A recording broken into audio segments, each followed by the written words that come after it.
Good morning, good morning, good morning guys. To this video guys, pangalawang video natin ito sa today's araw. Ngayong araw guys, January 23. Doon sa unang video pinakita ko doon na mayroon tayong fry na 5 tab. 3 sa pea dirt, isa sa gapit, isa sa mineral water natin guys. Hindi ko alam guys, mayroon pa pala dito guys. Yan guys, pang-anim natin guys. Antayin natin sila kasi kapakain lang natin. Maya maya kunin na rin natin. Mayroon din yan ako napansin na fry dyan guys, konti lang pero okay na yan. Tsaka dito guys, babalita ko sa inyo, mayroon tayong danyo na bread kahapon, di ko lang nabidyohan guys. Mamaya kukunin na natin. Ayan guys, dyan mayroon dyan, di pa nag-drop na isa, kaya antayin natin ang ATM. Pero kung hindi man siya mag-drop, magdaragdag tayo dyan, second batch. Mag-second batch tayo dyan guys. Mamaya. So ito guys, yung pangalawang ano natin, tab. Yan. Ito yung pangalawang breed natin guys. Mayroon din dito hindi nag-drop, dalawa.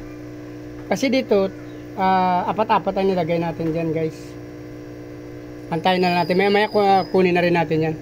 So ang bala ko kasi dyan maya guys, mamaya hapon ulit mag another. Bali pag-ahon natin ito ng first batch na breeder, male at female, magpapalit tayo dyan guys. Same tab, same water guys. Dyan na rin natin. Hindi na natin tatanggalin yung ating breeding cage. So ay tatanggalin natin dito, breeder na lang guys. Disclaimer lang sa mga eksperto na talaga sa pagbibreed. So ito sariling diskarte ko lang. So pa aking pamaraan ko lang to guys.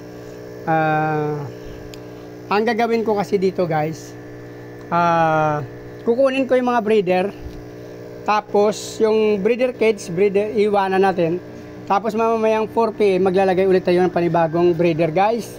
So kaya nga sinasabi ko, disclaimer lang sa mga eksperto kasi sa aking pamaraan lang to. Gagawin ko itong dalawang batch sa isang tab yung pagbibreed ko guys. So pagkaahon natin ngayon, papakainin natin yung mga breeder. Ibang breeder naman mamaya ilalagay natin sa second batch guys. So yan ay aking sariling pamaraan lang. Disclaimer lang talaga sa mga eksperto dyan na talagang malupit na masasabi natin sa breeding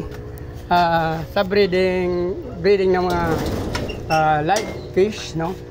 So ito ang sariling pamaraan ko at diskarte. So dito na lang guys. Mamaya update na lang natin kasi marami tayong fry ngayon kukunin. Nasa 6 na tab. So pinakita ko nga sa mga video ko guys, sa una saka itong video na to, na may kukunin tayong mga fry. So dito na lang guys. Like, follow, subscribe na lang guys para updated kayo sa video na in-upload natin araw-araw. Tapos pakisama nyo yung notification bell guys para updated kayo sa video na ina-upload natin. Pag nagustuhan yung video na to guys, pakisubscribe na lang at pakisama nyo na yung notification bell. Maraming salamat. Nais ko yung mabuhay kayo hanggang gusto nyo. Bye-bye!